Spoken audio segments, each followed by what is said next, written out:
Hello বন্ধুরা, তোমরা আমাকে অনেক লোক জিজ্ঞাসা করেছো যে আমি ফেসবুকে আর ইউটিউবে কতদিন ধরে কাজ করছি। চলো তোমাদের আমি দেখাতে আমি তোমাদের সঙ্গে একটু গল্প করি, আসো। তো বন্ধুরা, এই যে দেখছো, এই যে ঘরটা দেখছো, তো আমি 1.5 বছর ধরে কাজ করছি ফেসবুক আর ইউটিউবে। তো দুটোর মধ্যে যেই টাকাগুলো আমি পেয়েছি, 1 বছর ধরে যেই টাকাগুলো আমি পেয়েছি, তো তোমাদেরকে সব দেখাচ্ছি। ঘরটা বানিয়ে একটু ঘরটা দেখাও। এগুলো আমি এই ঘরটা বানাচ্ছি, ঠিক আছে? তো এটা ঘর হচ্ছে, এখানে একটা রুম হচ্ছে, এই যে আমাদের বাড়িতে কুটুম এসছে, হ্যাঁ, এটা একটা রুম, আর এটা সিঁড়ির ঘর, এটা বারান্দা, এটা সিঁড়ির ঘর।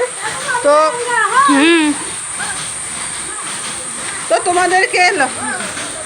তোমাদেরকে বলো যে এই ঘরটা কীরকম লাগছে, আর তোমাদের যদি একটু সাপোর্ট থাকে তাহলে আমি এই উপরটা আরও দিতে পারবো।